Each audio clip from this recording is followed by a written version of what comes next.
Earth made first contact with the Galactic Council in 2157. It happened on a regular Tuesday morning when 12 massive ships appeared in Earth's orbit. The world held its breath as communication channels opened. Captain Adam Wright of the Earth Defense Force stood on the bridge of humanity's newest vessel, the HFY Starward. The ship represented the best of human technology, sleek, powerful, and armed with the most advanced weapons Earth could produce. Beside him, Lieutenant Olivia Bennett monitored communications. Signal stabilized, Captain. They're requesting to speak with Earth's representatives. Adam straightened his uniform. On screen, the view screen filled with the image of a tall, blue-skinned being with 4 eyes arranged in a diamond pattern. The alien spoke, its words translated through the computer. I am High Counselor Zexura of the Galactic Council. We have been observing your world for some time. Your species has achieved faster than light travel, which qualifies you for contact. 3 months later, after extensive diplomatic exchanges, Adam and Olivia found themselves aboard the Council's massive space station. It hung in space like a metal flower, its 12 massive arms representing the founding species. Adam had never felt so small. Remember, Olivia whispered as they walked down the gleaming hallway, we're representing all of humanity here. The council chamber was enormous. 12 representatives sat in a semicircle on raised platforms. Some looked almost human, while others defied description. One appeared to be a cloud of glowing gas contained in a transparent suit. Welcome, humans, said Zexura.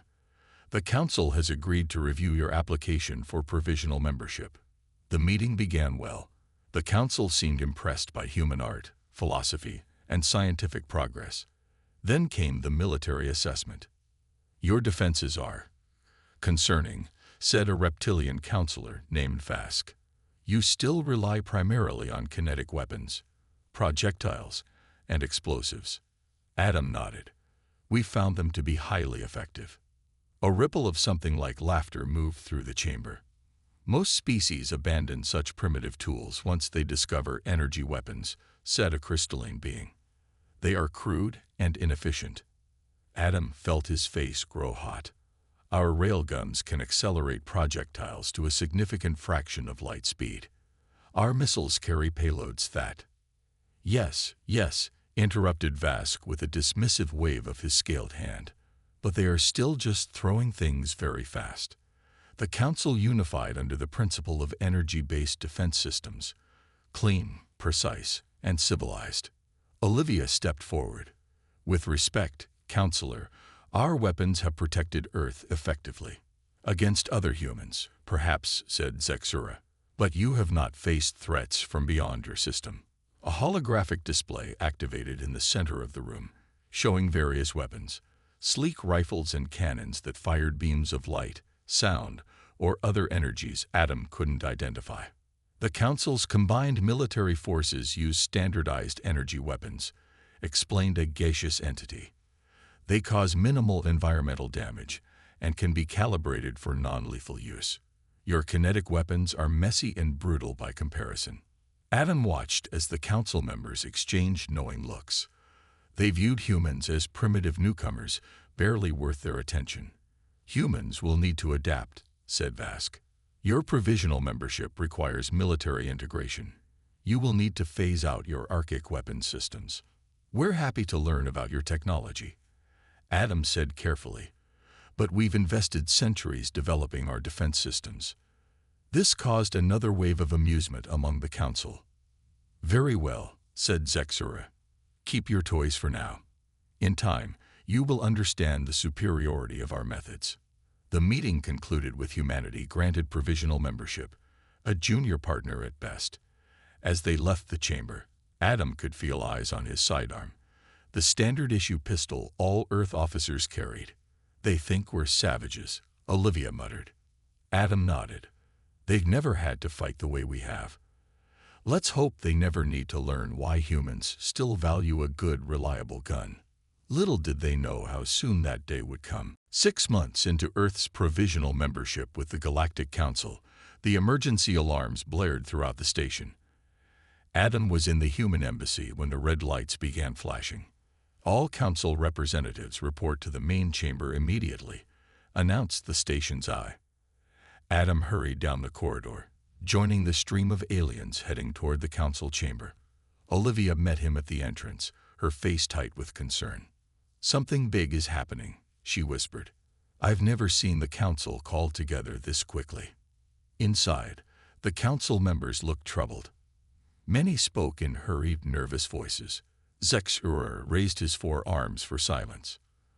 "We have received disturbing news," he announced. "The Hyraxians have attacked the Polani colony on Rigel 6.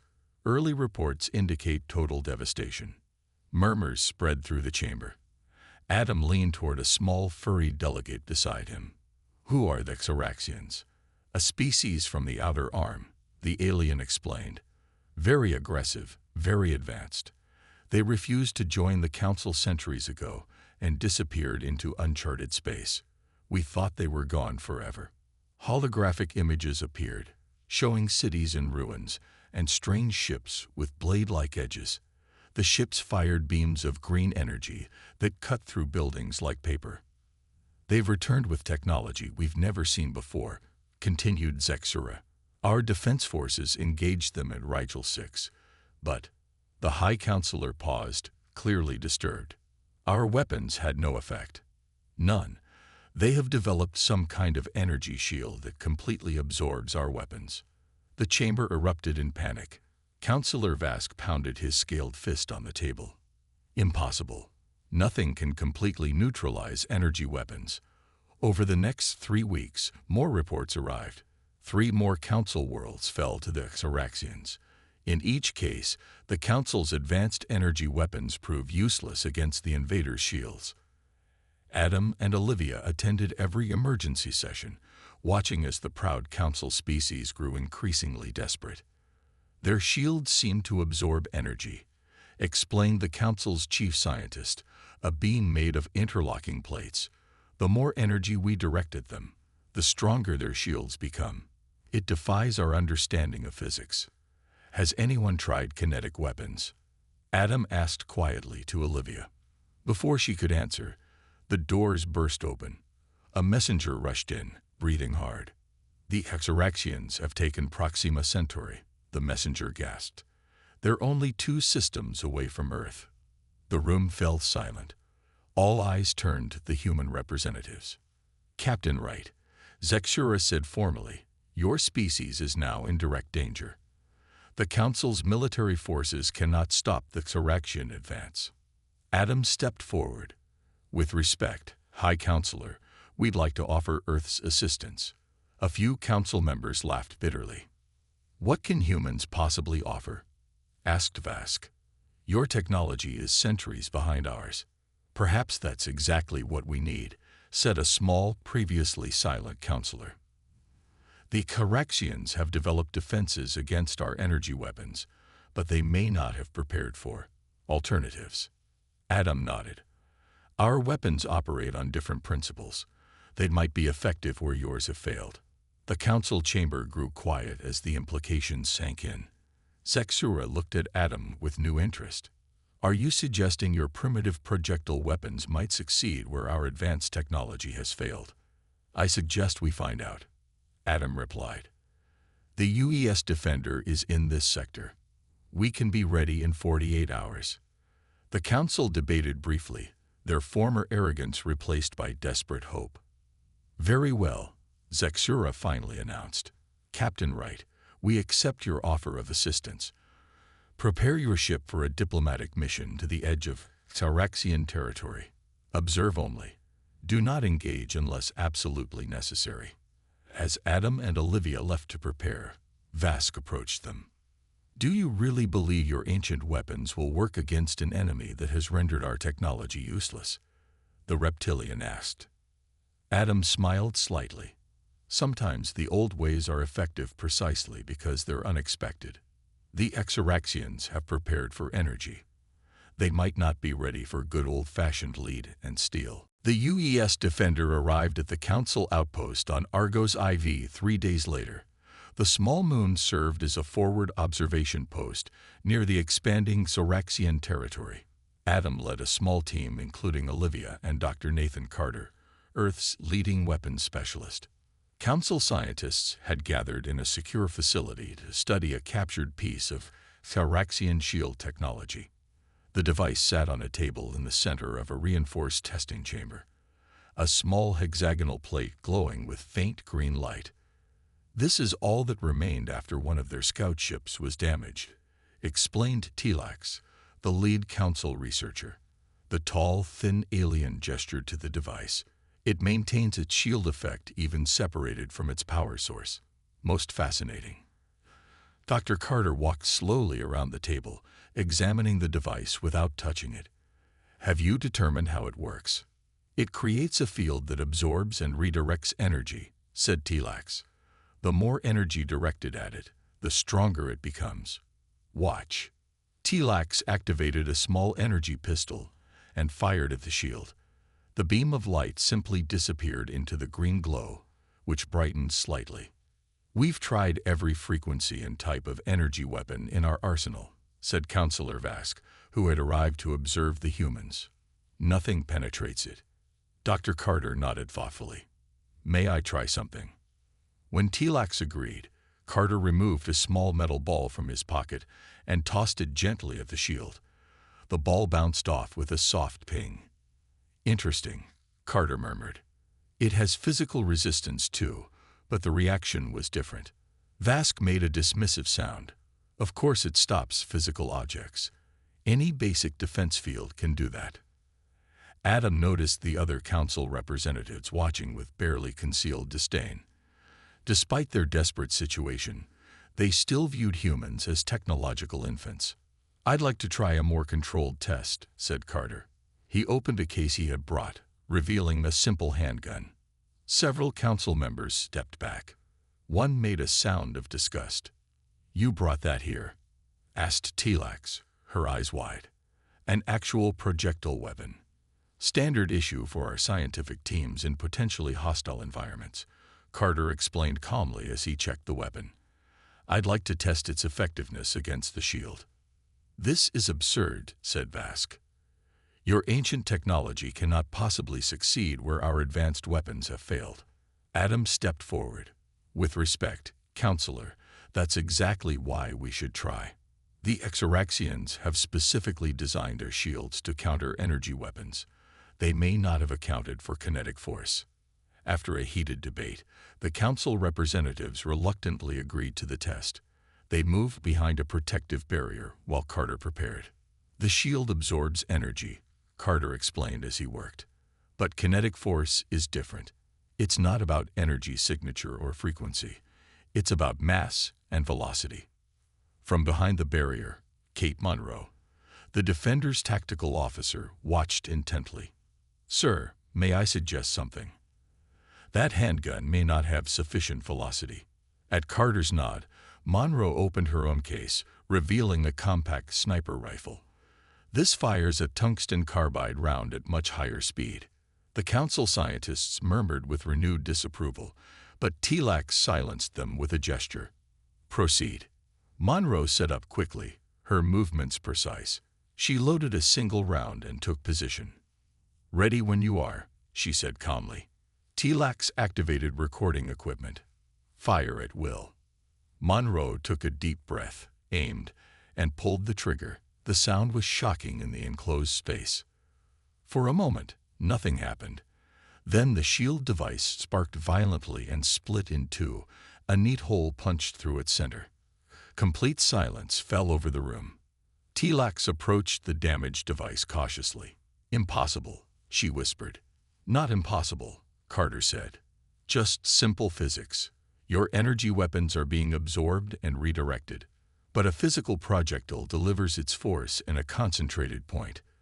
The shield has nothing to absorb. It must directly resist the kinetic energy."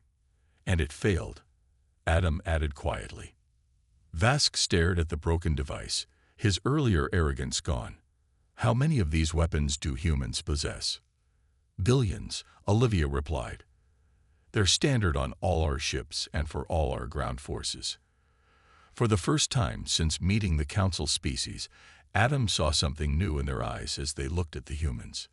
Fear, respect, and hope. The Council called an emergency session immediately after the demonstration. The chamber was more crowded than Adam had ever seen it, with representatives from all Council worlds attending. "We have reviewed the test results," announced Zexura, "and have come to a unanimous decision. The Galactic Council hereby authorizes Operation Piercing Arrow, a joint military action against the Xaraxian forces." Murmurs spread through the chamber as a holographic display activated, showing the planned military operation. Given the unique effectiveness of human weapons against Xaraxian defenses, Zexura continued, "Fleet Commander Elizabeth Frost of Earth's Defense Force will lead the mission." Elizabeth Frost stood from her seat beside Adam. Tall and stern, with gray hair pulled back in a tight bun, she commanded respect the moment she walked to the center of the chamber. "The Council has granted me temporary authority over a combined fleet," she explained in her crisp, direct manner. "We will target the Xaraxian occupation force on Proxima of the Eye as our first objective." The hologram shifted to show the occupied planet and the Xaraxian fleet in orbit. "Our strategy is simple," Elizabeth continued. "Human ships will engage the Xaraxian vessels directly while Council ships provide support and defense. Once we control orbit, we'll deploy ground forces to reclaim the capital city." A Council military advisor raised a tentacle. "How quickly can human forces be deployed at this scale?" "You have only 3 ships in this sector." Elizabeth smiled slightly. "Earth is sending 27 additional warships through the jump point. They'll arrive within 48 hours, all equipped with railguns, coil guns, and missile systems." This announcement caused a stir. Many Council members hadn't realized humans maintained such a significant military presence. Additionally, Elizabeth continued, "We're bringing equipment to retrofit Council vessels with kinetic weapon systems. Our engineers have designed modifications that can be installed quickly." In the preparation days that followed, human engineers worked tirelessly. The Council's sleek ships, designed for energy weapon systems, were hastily fitted with railguns and missile launchers. The modifications looked crude against the elegant alien designs, like ancient cannons mounted on futuristic vessels. Council weapons specialists watched in fascination as humans demonstrated loading procedures, targeting systems, and maintenance protocols. "It's so mechanical," observed a Palani officer, watching human engineers install a railgun. "No energy calibration, no harmonic alignment." "That's the beauty of it," replied Ryan Cooper, the human engineer supervising the installation. "It'll work even if your main power goes down. No complicated systems to fail." Meanwhile, Elizabeth assembled her strike team commanders in a secure briefing room. Maps and tactical displays covered the walls. "The Xaraxians won't expect kinetic weapons," she told them. "We'll have surprise on our side, but only briefly. We need to hit them hard and fast before they can adapt." A Council military advisor named Jextil studied the human battle plans with concern. "Your tactics are very aggressive. The Council typically employs more conservative approaches." "Conservative approaches have failed against the Xaraxians," Elizabeth replied firmly. "We need to be bold." On the eve of departure, Adam found himself in the observation deck, looking out at the assembled fleet. Human warships had arrived as promised. Blocky, utilitarian vessels bristling with weapon systems alongside the elegant Council ships with their new human modifications. Olivia joined him at the viewport. "Quite a sight, isn't it? A week ago, they were laughing at our primitive technology." "Fear changes perspectives quickly," Adam replied. "Do you think this will work?" she asked quietly. Adam watched as shuttles moved between vessels, carrying supplies and personnel. "I think we've finally got a fighting chance." The next morning, Fleet Commander Frost addressed the combined forces from the bridge of her flagship, the UES Valiant.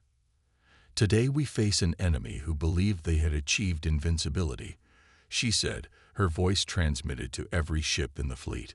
They designed their defenses against the most advanced energy weapons in the galaxy, but they forgot something important.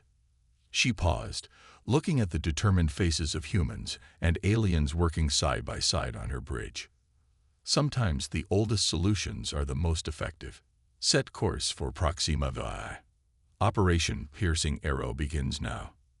The massive fleet moved in perfect formation toward the jump point, carrying the galaxy's best hope, weapons technology that had been dismissed as obsolete just days before. The combined fleet emerged from the jump point in perfect formation. Proxima Vi hung in space before them, its blue-green surface partially obscured by swirling storm systems. Syraxian warships orbited the planet, sleek vessels with sharp, blade-like extensions that glowed with green energy. Syraxian vessels detected, reported the sensor officer on the UES Valiant's bridge. 32 ships in high orbit. They're moving to intercept. Elizabeth Frost stood calmly at the command station. All vessels assume battle formation Delta, human ships to the front. Council vessels maintain defensive positions. On the tactical display, the fleet reorganized with practiced precision. Human warships moved forward while Council ships formed a protective screen behind them. "They're powering weapons," announced the communications officer. "They're broadcasting in all frequencies. They're demanding our surrender." Elizabeth's expression hardened. No response. All ships, weapons free. Commence firing. The human warships opened fire simultaneously. Railguns accelerated metal projectiles to incredible speeds. Missile launchers released swarms of guided projectiles.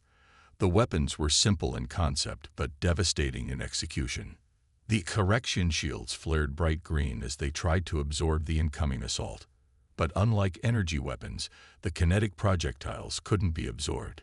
They smashed through the shields and tore into the hulls beneath. "Direct hits on multiple enemy vessels," shouted the tactical officer. "Their shields are failing." The Caraxians responded quickly, their ships maneuvering to concentrate fire on the human vessels. Green energy beams lashed out, but the human ships had been equipped with specialized deflector systems. "They're targeting the Valiant," reported the sensor officer. 3 enemy cruisers approaching from Vector 9. "Evasive maneuvers," ordered Elizabeth. "All batteries, focus fire on the lead cruiser." The battle in space raged for nearly an hour. The Xeraxians fought with increasing desperation as their supposedly impenetrable defenses failed against the human weapons. 7 Xeraxian ships were destroyed outright. 5 more were crippled and drifting. The Council observers watched in stunned silence as the humans systematically dismantled the enemy fleet that had seemed invincible just days earlier. "The orbital defense satellites are still active," reported the tactical officer. "They're targeting our landing craft." "Take them out," Elizabeth ordered. "Then deploy ground forces." With the space battle turning decisively in their favor, attention shifted to the surface. Sergeant Daniel Ross stood in the troop bay of a human dropship, surrounded by 30 Marines and a mixed unit of Council soldiers. The Council troops looked nervously at the human weapons they'd been hastily trained to use. "Remember your training," Daniel told them. "Aim for center mass. Short, controlled bursts. The recoil will be stronger than you're used to." The dropship shuddered as it entered the atmosphere. The pilot's voice came over the intercom. "LZ is hot. Xeraxian forces entrenched around the Capitol building. ETA 3 minutes." Daniel checked his rifle one last time. "This is what we trained for. The Xeraxians have never faced bullets before. Use that advantage." When the dropship doors opened, they were greeted by the chaos of battle. The capital city was partially in ruins. Xeraxians, tall, gray-skinned beings with elongated limbs, fired energy weapons from fortified positions. Daniel led the charge, his rifle chattering as he provided covering fire. The Council soldiers followed, awkwardly at first, then with growing confidence as they saw the effectiveness of their new weapons. The Xeraxians' personal shields, like their ship defenses, proved useless against kinetic projectiles. They fell back in confusion as humans, and their allies advanced steadily through the city streets. "They're retreating from the western quadrant," reported a scout.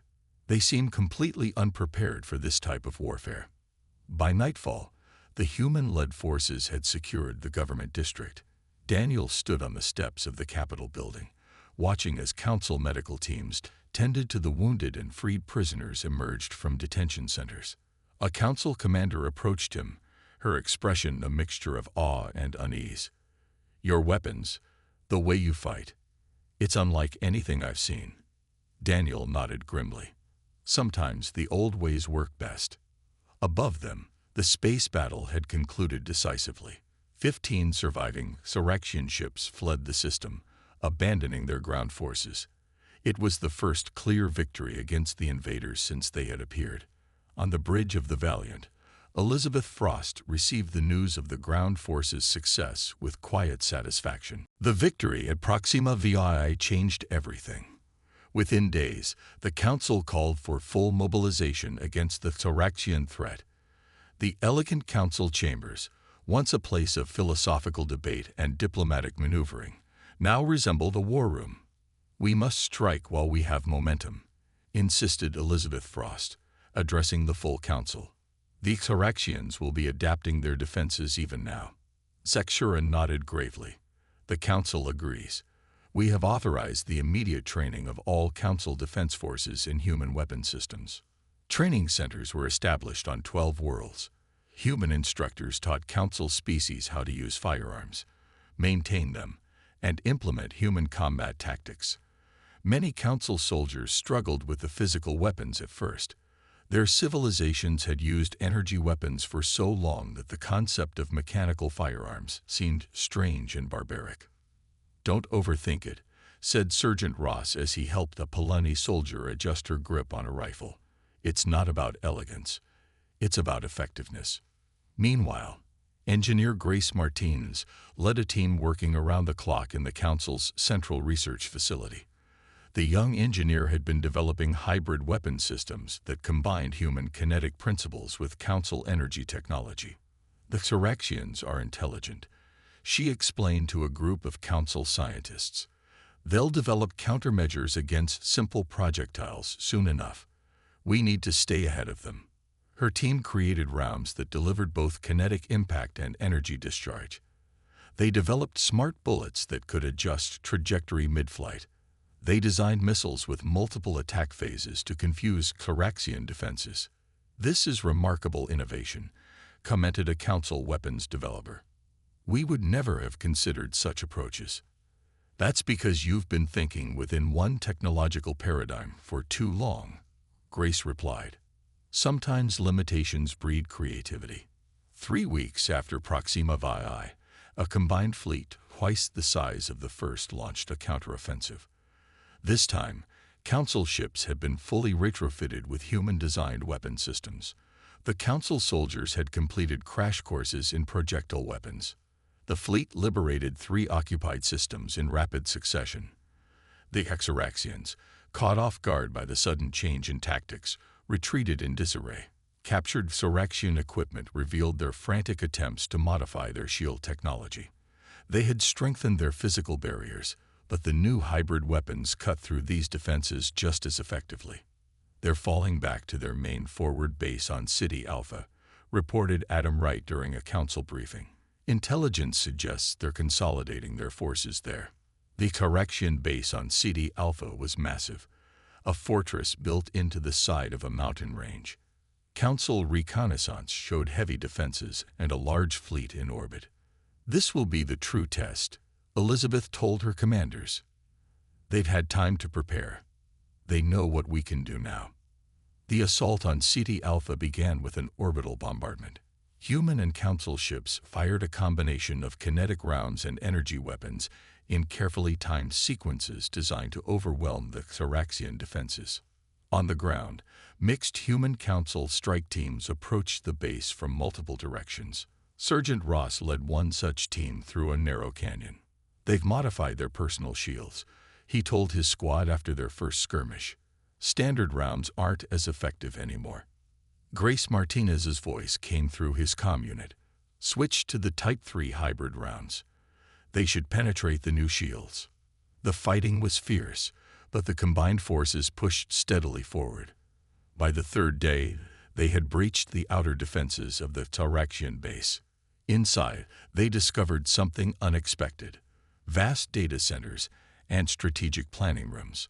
As Council intelligence officers sifted through the captured information, they found detailed plans for the conquest of the entire Council space. "They've been planning this for decades," said Olivia Bennett, reviewing the translated documents. "They studied every Council species, every defense system, every weapon. They designed their shields specifically to counter Council technology. But they never encountered humans before," Adam added. "They never accounted for projectile weapons in their plans." A Council military advisor studied a Xeraxian tactical display with wonder. "Their entire strategy was based on our predictability, our reliance on energy weapons. One variable they didn't account for, and their perfect plan collapsed." The Xeraxian homeworld hung in space like a dark jewel. Its surface was mostly covered in sprawling cities that glowed with green light, the same eerie color as their shield technology. A massive defensive fleet orbited the planet, 3 times larger than any force the Allied forces had faced before. "All ships report ready, Commander," said the communications officer aboard the UES Valiant. Elizabeth Frost studied the tactical display, her face calm despite the enormous challenge ahead. The combined human Council fleet had assembled at the edge of the system. Over 200 vessels of various sizes and designs.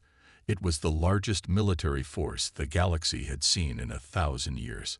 "Open a channel to the Xeraxian command," she ordered. When the connection established, a tall Xeraxian appeared on screen. Its gray skin was marked with intricate patterns, and its 4 yellow eyes narrowed at the sight of the human commander. "I am Fleet Commander Elizabeth Frost of the Galactic Council Allied Forces. We offer you one chance to surrender and end this conflict peacefully." The Xeraxian made a sound that might have been laughter. "Your weapons are known to us now. We have adapted.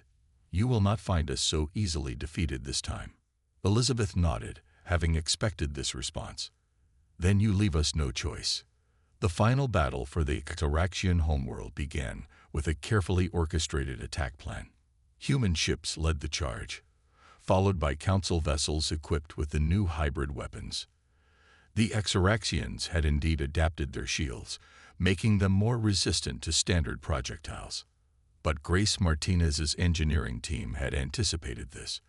The Allied fleet fired newly developed multi-phase missiles that shifted between kinetic and energy attacks in rapid succession, confusing the Xeraxian defense systems. "Their outer defensive line is breaking," reported the tactical officer. "We're making progress, but taking heavy damage." Elizabeth watched as damage reports flowed in. 3 human ships had been destroyed, and several Council vessels were heavily damaged. But the Xeraxian losses were far greater. On the ground, the situation was even more intense. Sergeant Ross led one of 50 drop teams that landed in key locations across the Xeraxian capital. They faced fierce resistance from defenders using new weapons that combined energy beams with physical barriers.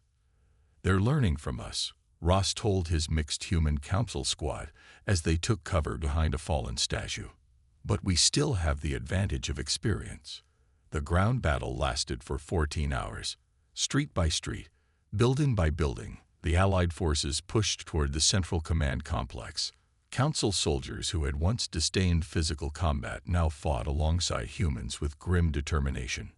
At the main defense control center, Ross's team faced the heaviest resistance yet. A dozen Xeraxian elite guards used advanced shield generators and energy weapons that could punch through standard armor. "Use the special rounds," Ross ordered, loading his own rifle with glowing blue ammunition, Grace's latest invention. The new rounds phased through the Xeraxian shields as if they weren't there, ending the standoff in minutes. With the defense center captured, the planetary shield generators went offline, allowing the Allied fleet to provide direct support to ground forces. By dawn of the second day, the Xeraxian Supreme Command requested terms of surrender. 2 weeks later, The Galactic Council convened a special session. The chamber was packed with representatives from all council worlds, plus observers from dozens of non-member species who had heard about the remarkable victory. Adam Wright stood beside Olivia Bennett as honored guests. They watched as Zexura formally recognized human contribution to galactic security. Today, we acknowledge not just a military victory, but a profound lesson. A High Counselor announced, "The Xeraxians nearly conquered us because we had become complacent in our technology. We believed our way was the only effective way." Zexura gestured toward Adam and the other human representatives. "Our human allies showed us that diversity of approach is not a weakness, but a strength. What we dismissed as primitive proved to be our salvation." The Council unanimously voted to establish a permanent human weapons division at Council headquarters. They also revised their military doctrine to incorporate multiple technologies and approaches rather than relying solely on energy weapons. After the ceremony, Adam found himself standing with Counselor Vask, the sane reptilian who had once mocked human weapons most vocally. "I owe you an apology, Captain Wright," Vask said quietly. "I judged your technology by its appearance rather than its effectiveness."